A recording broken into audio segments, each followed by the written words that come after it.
ठाकुर जो भी है वो कहता है रणखंडी के भेजूं या किसके भेजूं। मैं परवीन गौतम, भीम आर्मी भारत एकता मिशन उत्तर प्रदेश का प्रदेश उपाध्यक्ष, मेरे संगठन के पार्टी के यहाँ पदाधिकारी कर रहे हैं। एक पदाधिकारी चैलेंज करता है, ये बता आना कहाँ है। इलाज सेकंडों में हो जाएगा। कुत्ते की तरह सोशल मीडिया पे भौंकने से कुछ नहीं होगा। अगर इलाज कराना है ना तो बहुत अच्छा इलाज करना जानते हैं। भीम आर्मी भारत एकता मिशन से लड़के को जेल भेज दिया गया, वो क्यों नहीं जेल भेजा गया? अगर आपको माहौल खराब करने का लग रहा है, चैलेंज तो वो भी कर रहा है ना, तो माहौल वो खराब नहीं कर रहा है, उसको जेल क्यों नहीं भेज रहा है प्रशासन? ये कहीं ना कहीं उत्तर प्रदेश सरकार के मुख्यमंत्री उसकी जाति धर्म से आते हैं, उसकी जाति से आते हैं। अभी हमारे जिले में जो मंत्री हैं ब्रजेश ठाकुर जी, कहीं ना कहीं उसकी भी संरक्षण उसे प्राप्त है, उसे बचाया जा रहा है। एक कहावत है कि सत्ता जिसकी होती है, ठीक है, उसका सारा तामझाम अमली जामा सब उसका होता है। मतलब कि लाठी जिसकी भैंस उसकी। विश्वास दिलाया विपिन को, हमने खुद जाके वहाँ के इंस्पेक्टर को, रामपुर इंस्पेक्टर को दिया, उन्होंने खुद उसको बातचीत करी और हमें इतना गुमराह किया गया, शाम तक इतना गुमराह किया गया कि 8 बजे तक एसडीएम को बैठना पड़ा रात के ऑफिस में। जिस तरीके से 11 तारीख को दो समाज के युवाओं ने जो चैलेंज एक दूसरे को देने का काम किया, उसके बाद से लगातार जो है सियासी पारा भी जो है हाई हो रखा है और राजनीति भी हो रही है इसके पीछे। तो जानते हैं क्या कुछ हुआ 11 तारीख के बाद? जी भाई साहब, 11 तारीख को आपने देखा होगा लगातार चैलेंज हो रहे थे दो समाजों के बीच, तो क्या कुछ निष्कर्ष लगा उसमें? दो समाजों के बीच नहीं था, दो युवकों के बीच था। समाज को समाज के युवाओं के बीच। हाँ, समाज के युवा कैसे, समाजों के बीच नहीं, दो समाज के युवाओं के, अलग अलग समाज के दो लोग थे। और एक लड़के की गलती सिर्फ इतनी है कि उसने गलत का विरोध किया, जो विपिन गसोती से है, गुर्जर समाज से है, उसकी गलती सिर्फ यह है कि उसने विरोध किया। जब वो व्यक्ति चंद्रशेखर आजाद के ऊपर टिप्पणी कर रहा था, कहीं ना कहीं फैन फॉलोइंग बहुजन समाज में चंद्रशेखर आजाद की बहुत बढ़ी हुई है, जिससे बौखलाए हुए हैं यार। ये चैलेंज के बाद वो निरंतर वीडियो डाल रहा है, जो उसमें बच रहा है, जो प्रदेश के मुख्यमंत्री और जिले के जो हमारे यहाँ के जो मंत्री हैं उनकी संरक्षण में वो निरंतर वीडियो डाल रहा है, उस पर कोई कार्रवाई नहीं। एक बच्चे ने विरोध किया तो उसे जेल भेज दिया गया। जेल भेजने के बाद धारा 151 में कब तक जेल रख सकते हैं? ज्यादा ज्यादा 1 दिन, वैसे तो जेल भेजने का प्रावधान नहीं है, फिर भी वो जेल में है। और जो एसडीएम महोदय कह रही हैं कि हमारे पास ऊपर से दबाव है कि माहौल खराब हो जाए, कुछ जमानत नहीं दे रही है। वो जो भी विक्रांत ठाकुर जो भी है वो कहता है रणखंडी के भेजूं या किसके भेजूं। मैं परवीन गौतम, भीम आर्मी भारत एकता मिशन उत्तर प्रदेश का प्रदेश उपाध्यक्ष, मेरे संगठन के पार्टी के यहाँ पदाधिकारी कर रहे हैं। एक पदाधिकारी चैलेंज करता है, ये बता आना कहाँ है। इलाज सेकंडों में हो जाएगा। कुत्ते की तरह सोशल मीडिया पे भौंकने से कुछ नहीं होगा। अगर इलाज कराना है ना तो बहुत अच्छा इलाज करना जानते हैं। भीम आर्मी भारत एकता मिशन किसी समाज के खिलाफ नहीं है भीम आर्मी, लेकिन विचारधारा अगर गलत होगी, अगर हमारे नेता के ऊपर टिप्पणी करेगा तो इलाज जहाँ कहेगा वहां हो जाएगा। तो मैं निवेदन करता हूं जिला प्रशासन से कि एक तरफा कार्रवाई ना करे। जिस प्रकार इस बच्चे पे कार्रवाई की गई है, सिर्फ इसका दोष ये है कि गुर्जर समाज से है, सिर्फ इसका दोष है कि इसने उसका विरोध किया, और वो एक राजपूत समाज से आता उसका, इसलिए वो इतना बड़ा हो गया। उसके मंत्री आए, उसके मुख्यमंत्री आए। ये प्रदेश के अंदर जिस प्रकार जातीय राजनीति हो रही है, एक मुख्यमंत्री पूरे उत्तर प्रदेश का मुख्यमंत्री है, उसके साथ कोई जाति कोई धर्म मायने नहीं रखता है। क्या आपको लगता है कि वो गुर्जर समाज से है या भीम आर्मी के कार्यकर्ता होते हैं तो इस तरीके उन पे कार्रवाई होती है? जो राजपूत समाज से है उनकी अफसरशाही हैवी हो रही है, इस तरीके की लगता है आपको? बिल्कुल साफ साफ है, ये तो दिख रहा है। उसकी वीडियो निरंतर वायरल कर रहा है, वो अभद्र टिप्पणियां कर रहा है, नेताजी को गाली गलौज कर रहा है। मैं कह रहा हूँ गाली गलौज अगर हमारे किसी छोटे से कार्यकर्ता के सामने उसका इलाज कर देंगे, वो बचाया जा रहा है। देख तो लीजिए, 2 दिन पहले बच्चे को क्या नाम है, इसे लड़के को जेल भेज दिया गया, वो क्यों नहीं जेल भेजा गया? अगर आपको माहौल खराब करने का लग रहा है, चैलेंज तो वो भी कर रहा है ना, तो माहौल वो खराब नहीं कर रहा है, उसको जेल क्यों नहीं भेज रहा है प्रशासन?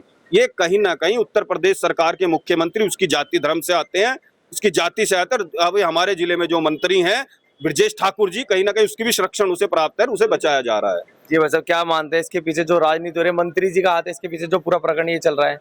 ये पूरा प्रकरण मेरे संज्ञान में है और हमने विपिन जो हमारा भाई गुर्जर समाज से है, प्रशासन को हमने इतना कोऑपरेट किया, इतना साथ दिया, उनको इतना विश्वास दिलाया। विपिन को हमने खुद जाके वहाँ के इंस्पेक्टर को, रामपुर इंस्पेक्टर को दिया, उन्होंने खुद उसको बातचीत करी और हमें इतना गुमराह किया गया, शाम तक इतना गुमराह किया गया कि 8 बजे तक एसडीएम को बैठना पड़ा रात के ऑफिस में, और 8 बजे के लगभग विपिन को जेल भेजा गया अंधेरे के वक्त।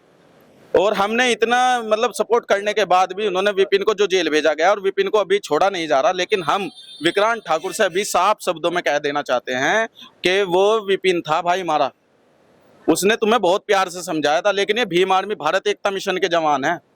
अगर चैलेंज पर आना है तो चैलेंज कर, हम बताएंगे कि हमें कहाँ आना है, क्योंकि भीम आर्मी भारत एकता मिशन का लड़का ना हर कोने में है, उसका उसका कोई कोना नहीं है। वो तो आया 11 बजे का समय दिया और 9 बजे, मतलब 9 बजे एक वीडियो वायरल करके मैं चौराहे पे खड़ा हूँ, आ जाओ, उनकी वीडियो हमारे पास है।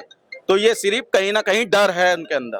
तो आपको नहीं लगता कहीं ना कहीं इस तरीके से वीडियो डालना, माहौल खराब करना, ये सही है? आप मानते हैं इस तरीके से? देखिए, हमारे जो माननीय चंद्रशेखर आजाद जी है, उन्होंने हर कार्यकर्ताओं को संविधान के दायरे में रहकर काम करना सिखाया है, और हमारा एक एक कार्यकर्ता संविधान को मानते हुए उसके दायरे में रहकर काम करता है। तो इसलिए आज तक हमने कभी भी यहाँ जाति हिंसा तो हमने कभी फैलाने की सोची ही नहीं। और अभी भी जब ये चैलेंज हुआ तो भीम आर्मी भारत एकता मिशन का एक एक जवान इस चैलेंज में, जो 11 तारीख का चैलेंज था, इसको रोकने के लिए लगा हुआ था, पूरा का पूरा जो कार्यकर्ता थे हमारे। जी भाई साहब, आप क्या कुछ मान रहे हैं? क्या जातीय रंग दिया जा रहा है इसे?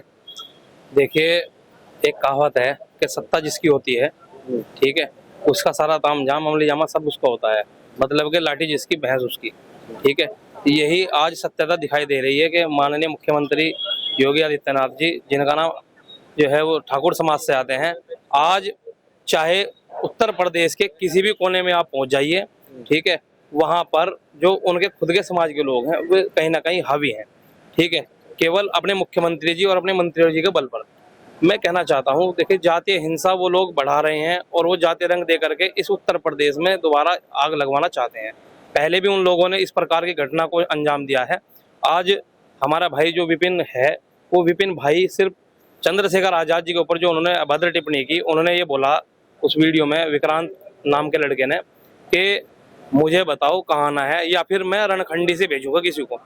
अब रणखंडी से भेजने का मतलब ये है कि रणखंडी के कुछ युवक थे जिन्होंने चंद्रशेखर आजाद जी के ऊपर गोली चलाने का काम किया था, जिसमें चंद्रशेखर आजाद जी की जान बाल बाल बची थी। अब उसमें उन्होंने जो ये शब्द बोला है कि रणखंडी से किसी को भेजूंगा, आप समझ सकते हो कि वो लोग किस प्रकार से तैयारी किए हुए हैं। यदि हमारे भाई ये जो विपिन गसोती हैं, विपिन परमार जी, यदि ये जो है आवेश में आकर के वहां पहुंच जाते, अकेले चले जाते, तो कहीं ना कहीं घटना बड़ी हो सकती थी। एक युवक जो नौजवान है, जो समाज के दायरे में रह करके समाज का बचाव कर रहा है, समाज के ऊपर कोई छीटाकशी करता है तो उस पर जो है विरोध कर रहा है, तो विरोध करना भारत में कहीं ना कहीं स्वतंत्रता के अधीन है।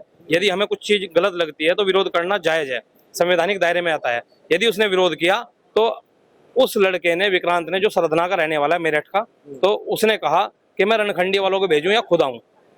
अब रणखंडी का मतलब आप समझ लीजिए, या तो रणखंडी में आतंकवादी रहते हैं जो जातीय हिंसा फैलाने का काम करते हैं, जो गोलियां चलवाने का काम करते हैं, गोलियां चलाने का काम करते हैं, या फिर उन्होंने कोई बड़ा प्लान कर रखा है। इस पर सरकार को और प्रशासन को संज्ञान में लेना चाहिए और ऐसे व्यक्ति जो समाज में जो है बुराई फैलाने का काम कर रहे हैं, ऐसे व्यक्ति को तुरंत प्रभाव से गिरफ्तार करके जेल भेजना चाहिए।